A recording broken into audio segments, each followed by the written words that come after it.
Welcome, Dr. Mackenzie, to the Biohacker Babes. We are so honored to have you on the show today. Thank you so much for having me. It's going to be a fabulous discussion on women's health with all of the research you've done, the work you're currently doing with Reputable, which we're going to share with our audience today. And this is actually really cool timing because Lauren and I just got back from the Health Span Summit in LA, where literally less than 24 hours ago, I was hosting a panel on women's health, or a little more than 24 hours. But so it's such a great discussion, although it is kind of funny that I had a panel on women's health. We were like, wow, that's like a massive topic, but there's so much to be done in this space. And, women have been left out of research for a long time. We now know that we are not small men. We have proven that to be wrong, thank goodness. And I think there's a lot to be said about like bridging this gap, and you are doing an amazing job with that. So to kick us off, can you share with like what you have learned through your career so far? Like, what do you think is missing? Like, what else do we need to know or do to bridge this gap for women? Yeah, absolutely. I think it's crazy to think that in our lifetimes, women have just been included in research at all. In the early 90s, women were still not enrolled in studies or engaged or accounted for. So historically, there's just huge gaps in terms of what we know about ourselves as women, especially in the health and medical space. And so over my time as a researcher and in the clinical world, I would say female participation has definitely increased. I think we do have more representation, but what is missing is us accounting for those different factors that make us women, our menstrual cycles, the stages of menopause, hormonal differences between men and women that really change the scope of what we're able to achieve in terms of health and wellness. And so that's the biggest gap that I've noticed is, sure, we're now being included and we're a variable where they say men versus women. But outside of that, we're not getting into the nitty-gritty of what is impacting our health-based outcomes.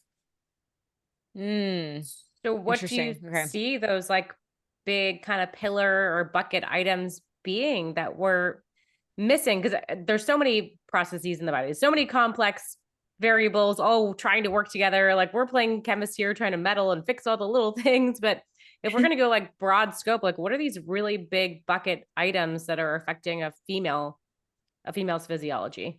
Yeah. And I mean, like you said, that's a big bucket. There's a lot of ways we can go, and I think we need to, but you have to start somewhere. So like realistically for us, it is accounting for, hey, like when was the day of your last cycle? Where are you in terms of that? I think we talked about cycle syncing yesterday. And, as women, I think we all kind of play around with it. You exercise a different way based on where you're at in your cycle. But in the research, we're not looking at, hey, like this is a 4-week study. How is this intervention impacting women based on where they're at in their cycle? Or if you're postmenopausal versus perimenopausal or premenopausal, like how do all of those factors impact outcomes? And they're easy questions that we can throw in the demographic sections that just women answer, but we can start to at least control for them and understand how they're impacting biomarkers and participant reported outcomes over the course of a study period. So for us, I think that's one of the biggest places we want to aim to start, is with the low-hanging fruit, essentially. But I think it's essential to get into labs at some point and really starting looking at women's hormone levels and where they are when they come into a study on those more in-depth areas. That's high level, like future goals. But, I think it has to start somewhere. So that's kind of where we're at right now. Yeah. So I'm curious, like, where do you see the future of this? Like, are we going to have longer female studies where it's like, okay, we actually need to look at 30 days isn't going to do anything because of all of us being in a different time of our cycle? Or are we going to have women that are like, okay, everyone is starting the study on day 15. If you're not on day 15, you can't be in part of it. Like, how are we going to control this for future studies? It's a fine line of the control aspect. I kind of seeing it be more real world evidence. I did come up in the, like, let's do randomized control trials and control as much as possible. but there's so much bio-individuality in women alone that I think we have to meet women where they're at to really get that real world sense of like how these things are impacting their health in that kind of setting.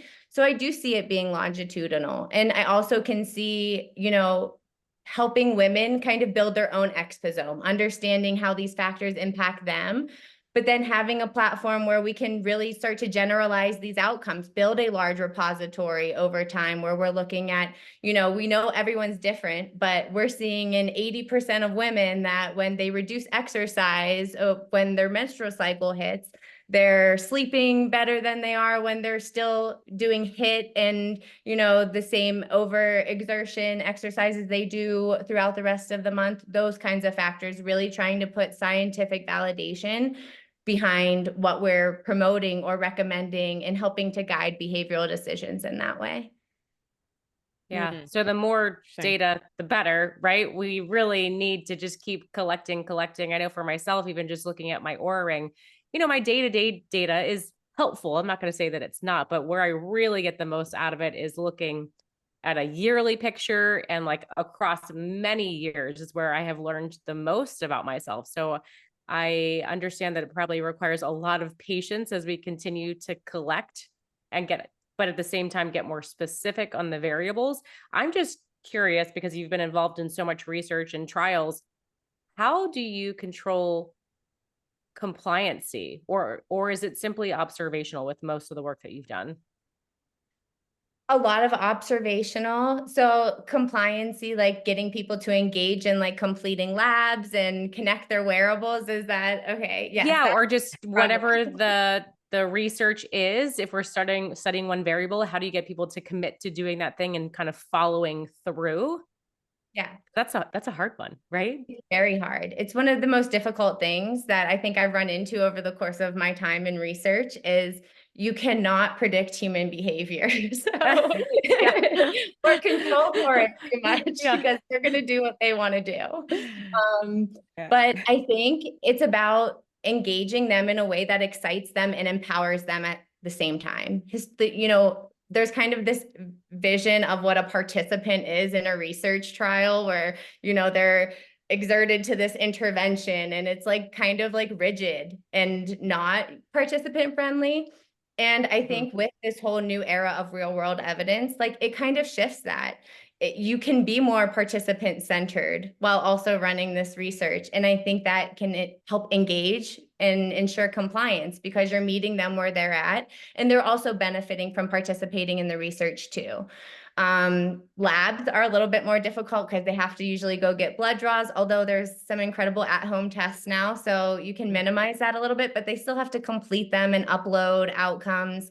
What's nice about the wearable device data is as long as you're wearing your device, you're getting that biomarker objective data into your research. And so it helps with compliance because they really just have to wear their ring, keep it charged or their Whoop, whatever they're using. And they have access to their data continuously over the course of the research, which is nice. Yeah, that seems like Yeah. a lower hanging fruit. I guess just follow-up question, because I've been a part of studies and I get excited too in the beginning. And then over time, I'm like, oh, shoot, kind of forgot to track that today, forgot to take that supplement. Can you just share some examples of like what are the things that you're doing to increase that excitement or participation that you mentioned? Yeah, so Reputable Health has built an automated compliance platform. So it's built directly into our platform where they have hearts essentially that show their lives on how many days that they can like miss tagging that they did the intervention or that they engaged in the study. And then if they miss, they're just sent an SMS like, hey, like we saw you forgot to tag today. Like, did you really not do the intervention or did you forget? You can still go in and do that. Or, hey, it's been 3 days, you're losing hearts. Like, is there anything wrong? You know, reach out to us if there's any issues or if we should know anything. So we really do try to like communicate well, and it's all in an automated way. So we're not too hands-on. Everybody's staying de-identified. We're not like sending to personal emails. It all remains in this platform, but allows them to just kind of let them know where they're at in terms of their engagement and, hey, like, are you forgetting? Or even if maybe the study's not for them, and that happens too, you take a supplement and it doesn't sit with you the right way. they have this way to then kind of like get back to us and be like, hey, I don't want to be in this study anymore. I'm not comfortable with it. But we at least do our part to, keep them engaged and compliant as much as possible. Wow, that's like pretty hands-on. I didn't realize you had all of that within the platform. And so you said de-identified. So I'm sure people are wondering, like, is my data safe here? Yes. And it sounds like, yes, it's protected. Okay. I think that's a really important factor. What about, like, what are you looking at within wearables? Because I know you also mentioned, like, there is lab testing, we can do hormone testing, but within the wearable space, maybe what are the top biomarkers that you're really looking at for women? Yeah, right now our biomarkers are pretty general. Validity and reliability is important in any research that you do. And so to start, we had opened up our platform to all wearable devices. So we had Apple Watches and Fitbits and Garmin's and Whoops and Auras and everything. And it became overwhelming. And then we started looking at the quality of data between these different devices, and it raises a whole bunch of other questions that I'm sure many people have had. But to control for that, we kind of reduced it down to Aura and Whoop. So our primary measures that we're looking at are sleep. And we have all the sleep from REM, deep, efficiency, latency, time asleep, time awake, all of those things. And then stress. And we're primarily looking at HRV with stress paired with some heart rate measures, which I think just helps confirm heart rate variability when we're looking at average lowest heart rate overall, and then body temperature as well. Cool. Great. Let's take a step back. Can you just explain Reputable at large? We've talked about it kind of here and there on the podcast, and we did a little intro on it before we brought you on, but share Reputable like through the consumer's eyes. Like what are you seeing? How are we interacting with this app on a day-to-day basis? So Reputable Health is a clinical research platform that uses wearable device data to kind of bridge this gap in terms of combining subjective participant-reported data with objective biomarker data over the course of a study period. And we're specifically working with commercial health companies who are in this oversaturated market where they need to differentiate and do their own research.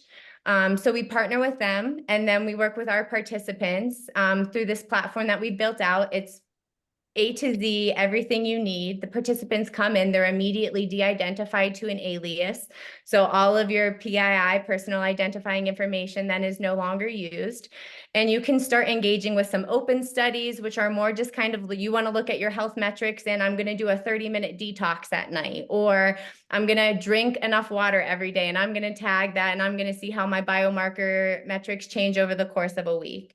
And then we also have these premium studies with these commercial companies where our users are getting free products and they're getting gift cards for participating, but they really then get to kind of try all these different things and really start to look at how their health metrics are changing as they engage and try to improve their sleep or their HRV and reduce stress. And they can kind of do that longitudinal work that we touched on over time by engaging in more studies and really tracking how their health metrics are changing over the course of a year and even longer. And the idea is that we're simplifying and kind of tracking one thing at a time, because I think that's the danger and the confusion here. It's like, oh, I have to track so many things. And then we get excited and we lose track. But here it's simple. Drink water, maybe for 10 days. And then we get to see, did that one intervention affect your sleep? So we're actually making it simpler. Is that right? Yes, participant-centered. We very much want to make everybody feel like they're contributing to the research and they're benefiting from it at the same time. I love that. Yeah. Yeah, the free product, the gift cards, like that's a huge incentive. And it is really cool in the app when you can start to see, like, the longer you use it, like, oh, when I take melatonin, it actually increases my deep sleep by 0.2% or whatever. Like, you can really see the breakdown, which is fascinating. Versus Aura, I don't know. I just always had a hard time like tagging and really seeing what was working and not working. So like Reputable really takes a lot of that homework, like biohacker homework out of it. So yeah, very exciting. Yeah, Aura can be frustrating at times. You think you're tracking one thing, but they have their own algorithm that just keeps pulling. And I think it's valuable, but it doesn't feel like I am involved at all. Right. Yeah. And that's very much why we took it back to basics. Like we eliminated those composite scores that Aura puts out for exactly that reason. Like we don't know exactly, we know that they're calculating it based on your raw metrics, you know, the sleep and the HRV, but it's also tied directly to you and your own change over the course of using your Aura. There's some weird things in their metrics and how they calculate those. So we took it back to basics. We just want to look at these raw measures, nothing composite. In the future, we'll get to incorporating autonomic nervous system function and inflammation and those other things. But for now, we're keeping it simple. Yeah. Well, this maybe is more complex than I don't think there's anything right now where you can actually track your cycle in there for women, right? Or no, yes. Not yet. Well, okay, but maybe we will be able to Yes. coming down the road. Okay, that'll be really, really cool to really tie that in. I know you've done a lot of work with HRV, which is like my favorite biomarker in the world. And people, I think, are really fascinated by it. But whether they have, like, Apple Watch, Whoop, whatever it is, like, I think the conversation is really expanding on that topic. So is there any like tidbit you can share with like any high level insights that you've learned about HRV more specifically for women? Yeah. I mean, honestly, I think it applies to everybody, but Okay. when I went through working with HRV, I did a lot with autonomic nervous system function and breath work. So with HRV biofeedback, it's all about kind of looking at respiratory sinus arrhythmia, which is a big word, but to break it down is when we inhale, our heart speeds up, and when we exhale, our heart slows down. So by using that physiological mechanism, you can directly target your vagus nerve and the autonomic nervous system, and that insight touches into HRV. So we talk about breath work. There's so much work out there, but it really is that simple of inhaling, we're speeding our heart up, exhaling, we're slowing our heart down, and being able to use that in stressful situations or, just when you need that like quick second, you can really, I think, impact HRV directly by incorporating that one mechanism. And I think it's especially underused in women. So overall, the autonomic nervous system, when we're talking about it in that sympathetic system, speeding everything up, that is our primitive aspect of autonomic function. When we are born, we are sympathetic beings. We cry when we need food, when we need held, when we need changed, but that autonomic aspect is always underplayed and catching up essentially over our lifespan, and it's developed through interactions and relationships. And so by nurturing that kind of aspect, focusing on exhales and meditation, those kind of positive aspects, I think is a huge incorporation a huge thing women can incorporate in order to target their HRV. It's so interesting about babies. So when in childhood development do we learn to control the parasympathetic? It's continuous. So like if you have a caring parent who is like skin to skin contact, you start to develop that autonomic function, and it's continuous over the lifespan. More so when you experience traumas or, high stress situations, especially as a kid in young age, that's where it kind of impairs the development of that aspect of the autonomic nervous system. Yeah. Because we talk about this a lot, like kind of getting stuck in fight or flight from trauma, whether it's emotional or toxins in the environment. What can you share through your research? What are you seeing that's actually happening in the body when we kind of prefer that branch? That is what makes us humans. So I think like that's kind of like where we get lost is like when we're in that fight or flight and that primitive aspect, that is like us as humans responding to these stressors or negative influences being placed on us. So my first place that I always like to start is like accepting it. Like that is normal. That reaction and being in that place is normal. And I think when you normalize it, it almost gives people more control to decide what the next steps are and how to, change what's next. But we label it. We live in a world where it's labeled, or, something comes out of the fact that that is our response to stress and negative situations. And instead, like, I like to encourage people to like look at it as though like this is your body and physiology doing exactly what it was designed to do. Now we have to come up with a plan to handle it and address it. I think that second part is really important, the acceptance and normalizing, but then we have to turn back around and empower to take action. Because I think there's a lot of things in the world where we're like normalizing it, but then we're just like, status quo. You can hang out there because it's normal, but it's not really forever. No. Yeah. Yeah. Yesterday I had an experience where I was very sympathetic for like 45 minutes. This has happened to me a couple times. Lauren knows what happened. My flight was delayed back from LA. So I was like, oh, I'll just stay at the airport a little bit longer, at the hotel a little bit longer, get some work done. And then I get in my rental car and I get on the highway and I hit bumper to bumper traffic to the airport. I'm like, oh, I did not account for traffic. And then I look at my gas tank. It's half full. I'm supposed to return the car full. Oh shit. And then I look at my phone and it says, your flight is now on time. Oh my gosh. Sympathetic nervous system is like, okay, look at the directions. How fast can we move? Like, go, go, go. I get to the airport and I make it on time. I'm totally fine. But I feel so frazzled. Thank you, nervous system, for getting me there. But then I actually went, I found a seat, I put in my headphones and did some binaural beats and did breath work. And like within 10 minutes, I felt back to normal. So it was like, even if you're going to have that sympathetic state, it's like finding that time to rebalance it is such a game changer. So I love that you pointed out breath work, and yeah, it was crazy. Oh my God, that's the worst flying nowadays. Yeah, I saw happens. a meme the other day. It was like the airport is the only place where you can be 3 hours early and still end up being late. Yes. Oh, that's hilarious. But good airport to Yeah. be at. We flew out of Long Beach, which their terminal is outside half of it. Wow. The greatest gift amazing. ever. I sat in the sunshine and got my daily requirement of vitamin D while I waited. And I just walked right to my gate and got on my flight. Did you see they had a beach? Yes, Were you at that? they have Yeah. sand. I was like, So every cool. airport needs this. Yeah, it was Yes. very, very Really. healing. Grounding at the airport. So I'm curious with Reputable. I think one of the really cool things they're doing with like bringing product studies in is that the wellness space, we're kind of at this like pinnacle of there's so many products out there. People don't know what works, what doesn't work, what they can trust. And I appreciate that we're getting research like through Reputable to prove that for people. So maybe you can speak to a little bit about that. Like, what is the goal there to support certain products or devices in the wellness space?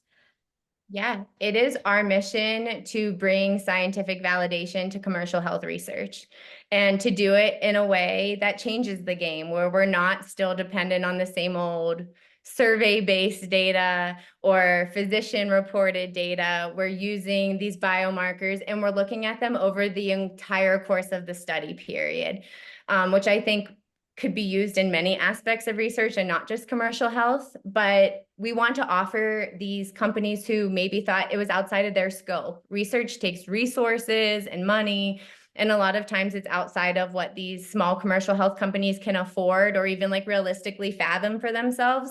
And we want to change the game for that, so that these companies who do really have put the work behind their products, they believe in the claims that they're making, they can come to us, we can help validate them and get user feedback at the same time to help them kind of differentiate how they need to change their marketing, who they really are, appealing to or helping. Is it women versus men or, some other population?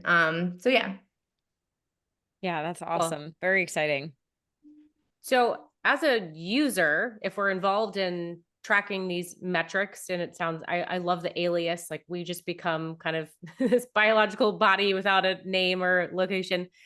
How is Reputable ensuring integrity of that data because it's being reported back to these companies or brands, which I assume is then validating health claims? Like we could really be responsible for something taking off or totally failing. Yep. How does that work? Yeah. So when we export our data, which most of the time we're doing all the analysis and making recommendations around what claims or future research and work they should be doing. They also all these companies get a de-identified Excel list. The aliases are not even involved at this point. They're like down to just a number, a participant ID number, which is different for every study. So 126 for one study could be 60 on another study. So it's, another level of de-identification, just really to like not be able to attribute anything back. There's no emails or phone numbers, addresses. At most, we use state or country, but we really just try to minimize all of that altogether just to, again, keep everybody safe. And in terms of the participants in their roles, we go through a thorough offboarding process. So even while you're like going through an intervention, you're like, what are they looking for? What is supposed to be happening? When it's done, they're very much involved in, understanding the purpose of the study, what we were hoping to look at, and also kind of what we found from that study and where we're at in terms of moving forward with the product that they participated in getting there. Yeah. You don't have to say, but if you want to, have there been any products that just like had zero efficacy or no change? And was that helpful to the company kind of rerouting? Yeah, so I wasn't even part of the company, but there was a supplement, a sleep supplement that came through, and Reputable saw the total opposite effect in their sleep scores and couldn't figure out what was happening. And they had B12 in their sleep supplement and hadn't accounted for the wrong amount of B12 being in the supplement.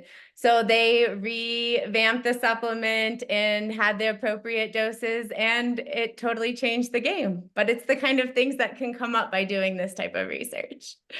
I love that. I love that we can be Wow. involved in that process. That's so like, this is how we make change, right? Or one way we can make change.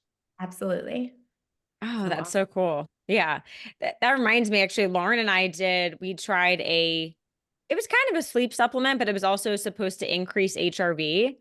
And we were kind of seeing, like, with colleagues of ours, for men, it was increasing HRV, and for women, it was decreasing. I mean, that's like a very black and white thing, kind of what we were seeing. But I mean, that's just like fascinating because I don't know. Obviously, there's a huge difference between men and women, but that company should maybe do a study with you guys. I'd be really curious to see more data. Maybe I'll have to connect you guys. Absolutely. But Yeah. yeah, those are the exact things that we're helping these companies understand while also using it for ourselves to really understand, these differences between men and women. We don't want to be one of those companies who sits on the data, who just has all of these things and is, like not sharing it with the world. So it is our goal to relay what we learn overall and try to improve population health, I guess, on a different level. Yeah. So are you Yeah. seeing these nuances in the data, like at the end stage, not just between men and women, but I guess I'm really curious as we continue research, are we seeing more about like circadian rhythms or timing of taking certain nutrients? Because there's not even a one size fits all for that, like morning versus night. And then all the thousands of other biological processes that could be different per person. Is that something that's being reported? Time of day, perhaps? It's all kind of based on right now, most of these studies, it's the first time these companies had the chance to run research like this. So we're starting bare bones, like really efficacy, like is it working? Who's it working for? But I absolutely see it going that direction. Whether you take your, BCAAs before your workout, after your workout, like when you're drinking those, how is it impacting your, recovery? And then those types of things. I absolutely see it going that way. Yeah. I guess for now, it'd just be easier for the user to track those things for themselves, right? Like if we pay attention, Yeah. that data is kicked back to us easily. Yep. Yeah. Absolutely. Oh That's my really gosh. cool. Yeah. Yeah. So where's the future for Reputable? Like, any other big goals or passions that you all are looking forward to as you change the space? Yeah, well, we've touched on it. Women's health is definitely a priority, and incorporating these different ways that we can account for women's health and differentiate that aspect. But we've also run into other barriers in terms of we're using wearable devices, and who are the people who really have wearable devices? They're people who are interested in their health and of a certain socioeconomic class, mostly. So it is also one of our missions to start to do some grant work in order to get more communities involved and incorporated into the data. We want to ensure diversity and make sure that we are doing our part to really provide a high quality of research to everybody who's involved. Mm. Yeah, that's so needed. We just came back, like I said, from LA from a health conference, and a really big topic of conversation all weekend was just how small this community really is. Like, and we're not doing a great job of expanding that, like reaching out to the masses.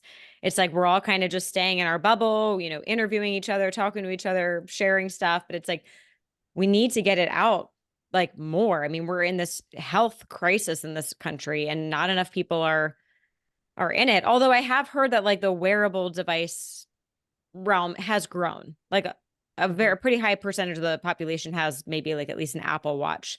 Maybe they didn't buy the Apple Watch for health reasons, but you know, they got it because of the technology and they're learning. So I don't know, maybe wearables are going to be the way we do this. I think it's definitely an easy access point because it allows participants to remain in their natural environment. And I think that's a huge perk for research. Oh, yeah. Yeah.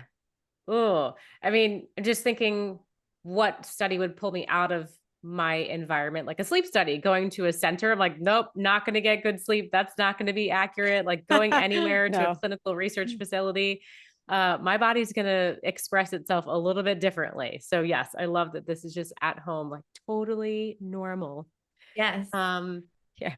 Oh gosh, I just First had night a effect. thought. I am kind of curious. Maybe we should do a poll for audience, Renee, like who doesn't have a wearable? Because I feel like most days when anybody that I encounter has at least an Apple Watch, a Fitbit, an Oura Ring, or a Whoop.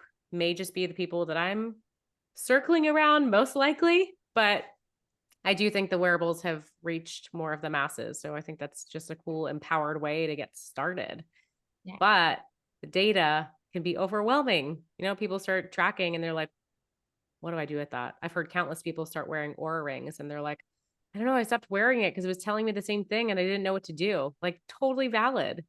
So is Reputable a good next step for people like that just weren't getting enough action or advice from their Oura ring? Yeah, we have a comprehensive app that the participants use where they're also getting where their metrics are each day and also their change over the time in the study that they're in. So it does give them a different level. And again, we are simplifying it outside of those composite scores, which, you know, I can totally relate. You wake up in the morning and you see a low readiness score and your whole day is already ruined. Like I didn't get sleep, something happened, you know, and no one wants to start their day that way.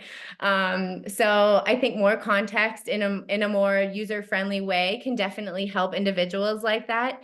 And we're also here to support. We want to hear feedback. So if it is an Aura user who's curious about participating in research, but isn't quite sure about the app, like we still encourage them to join and reach out. We have a whole team of people who are happy to kind of talk them through how to best, you know, work with their data, use their data, and participate in the studies that we're offering. Yeah. I feel like I should know this already, but do you have to have a wearable? You do right now. Okay. But that's what we're trying to change. So that would be the point of you working with a grant where we could get other people who are like really interested or like they really want to do a sleep study because their sleep is terrible, but they can't afford an Oura ring or they don't have a Whoop. We will be able to provide that to them hopefully here soon. Oh, provide the Oh. wearable. Okay. So it is still very reliant on objective data. Yeah. I like And that. so right now they do have to have either an Oura or a Whoop. But again, that's evolving. Yeah. Okay. I need to get my husband on Reputable because he's the perfect example. He stopped wearing his Oura ring. He was like, I already know when it's going to be a good score, bad score. What else do I need to know? But he's a good guinea pig because he's not a biohacker. So he'd be like a good person to get in and see what he can learn from that. Exactly. That we need that too. So Yeah. but maybe it changes it, you know, when you're actually engaging with a supplement or a new medical technology, you know, you then have a reason to be like, okay, is this changing it? Is it not? But also I think having the change metric that we have allows them to actually see like, okay, I've been drinking water for 3 days in this open study and I can see my HRV improve 5%. So it really breaks it down from where they are when they started to where they are currently and finally at the end of the study. Right. That's really cool. I kind of have a selfish question for Lauren and I.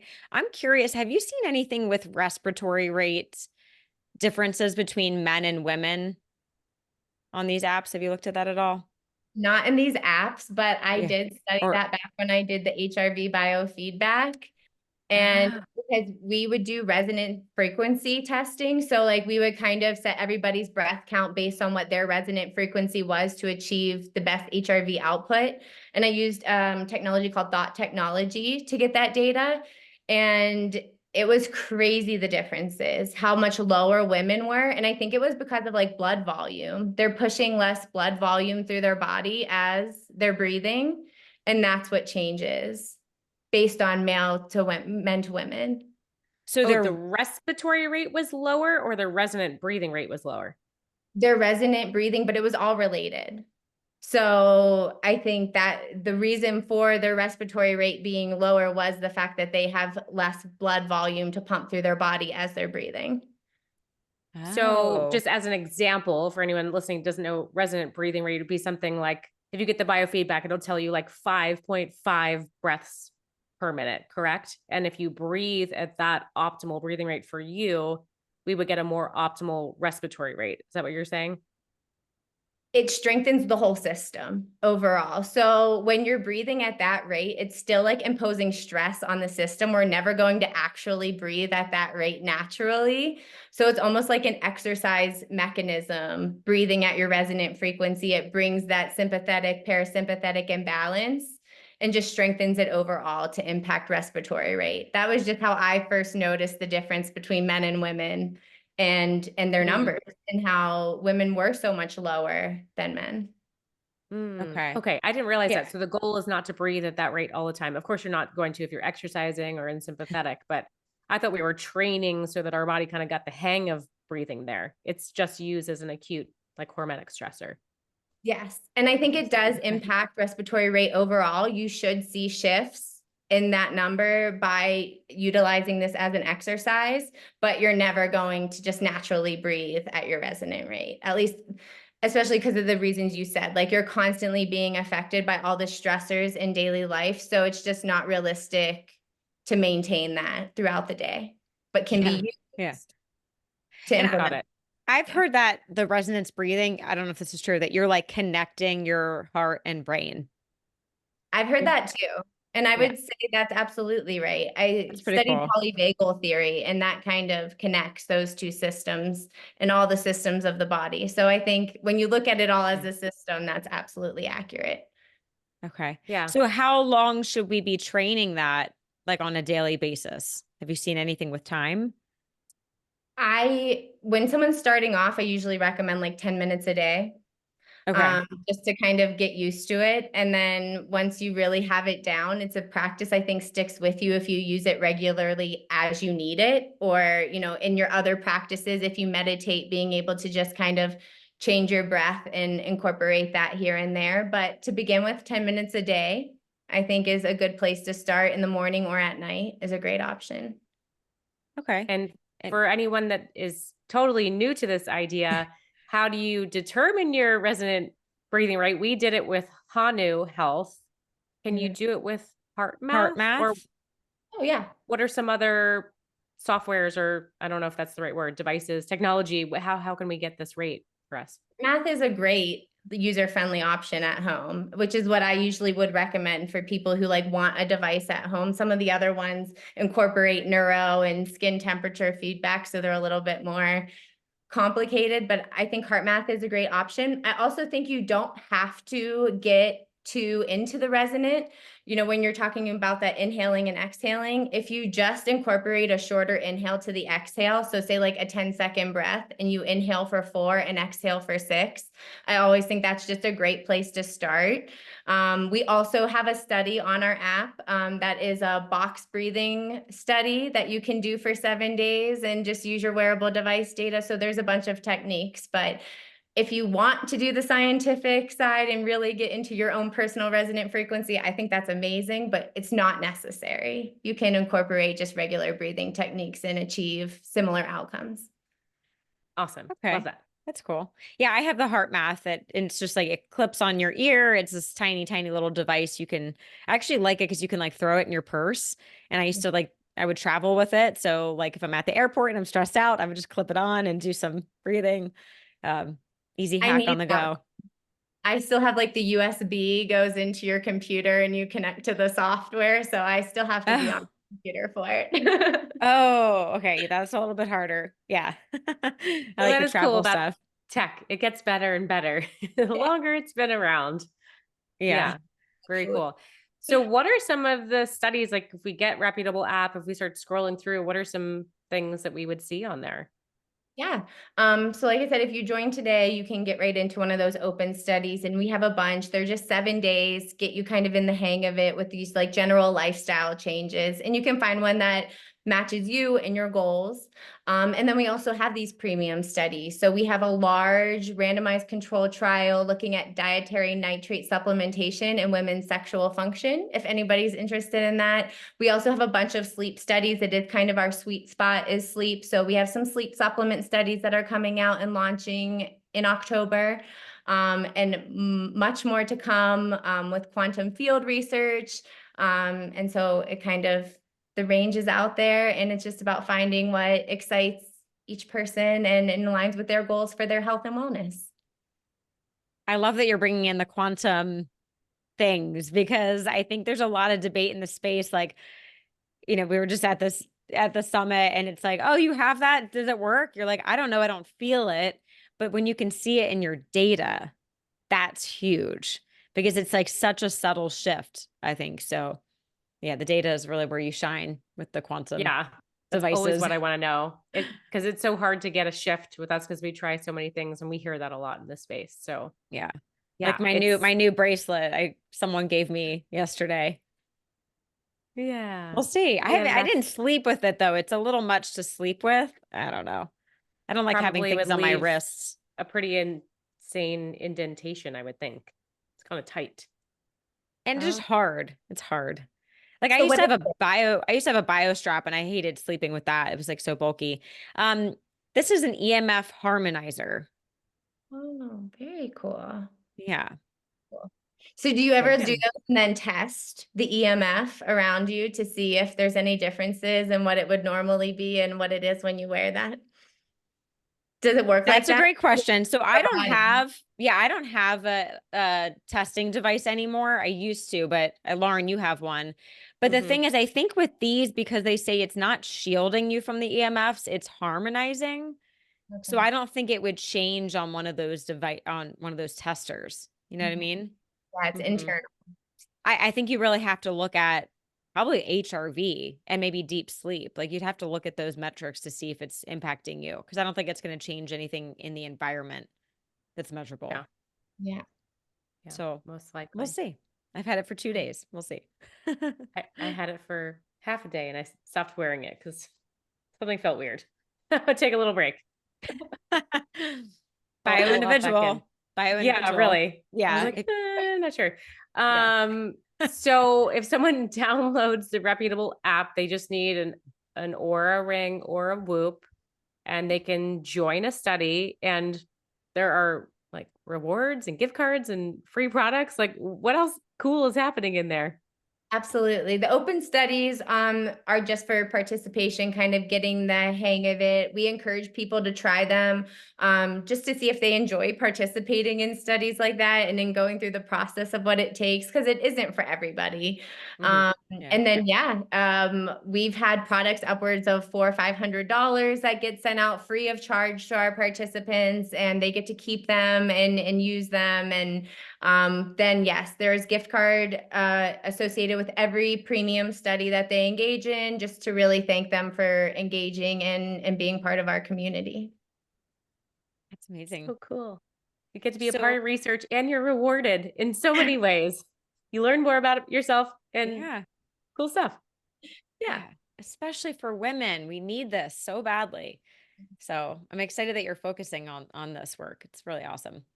absolutely. Um, We're open to ideas. So if your community okay. has ideas of what they would like to see, we definitely want to cater this to what real women want and how they want their presence to be in women's health research. Hmm. Great, great. So if someone has like a specific product or device, like are you taking ideas for that? Yeah, I mean, if there's someone who wants to do research, would love to incorporate more women's specific health studies. And if there's just women who are curious, we're kind of in a learning phase ourselves, and we really do want to make women's health a priority. So if there are gaps in terms of what they think isn't provided to them in their clinical experience or research experience, we are all ears and want to learn more from women. Amazing. Yay. Yeah. So for anyone that wants to sign up, we're going to make it really easy. We'll put a link in the show notes so you can get signed up. You can download the app. You can get started right away. I think it's 5 days that you have to have the app synced to your wearable before you can start testing stuff, correct? It's 5 days. Yes. Yeah. If there's historical data, I believe that there is access to that too when they connect their device, and it's just like an average number over the course of, and every study selects a different time frame. But it does take at least 48 hours connected to the app for all the numbers to update. So it will provide you data almost immediately, but we just encourage everyone to not get too overwhelmed. If there's like a crazy change metric, it's still calibrating. So. Okay. Which I Got it. Good to appreciate. know. I wanted to get to know me. Like, you don't know me after day one. Exactly. We're going to take our time getting to know each other, and then I'll Exactly. trust it. Okay. That's good. Yeah. Well, Mackenzie, Amazing. thank you so much for hanging out with us today and sharing all of your wisdom and research and what you're doing with Reputable. So awesome. Thank you for having me. It's been so much fun. Yeah. One final question. If you could give our audience one piece of advice, something they could start doing today, it could be involved in research or Reputable or just health advice from your amazing brain, what would it be? Self-care daily, whether it's a cold shower in the morning or drinking a cup of tea at night, your calm magnesium, and taking a minute of quiet for yourself, just to really self-care every day for a couple minutes. Oh, I need that. Yep. That was actually my Aura recommendation today. It was like, you slept great, but you're not recovered. So could you take a little downtime today? Like, absolutely. Gladly. Gladly, I'll make myself a cup of tea. Yeah. Don't have to tell me twice. Yeah. Great. All right. So everyone scroll down in the show notes. You'll find Reputable. We'll put your Instagram so people can connect with you on there. Anywhere else people should be following to learn more? The Reputable Health website is amazing now and has information on kind of everything I've touched on. And if they have any questions, I can be contacted through email at mackenzie@reputable.health. Thank you for sharing that. Awesome. All right. Well, thank you so much for joining us. And thank you to everyone that tuned in today. We'll see you next time.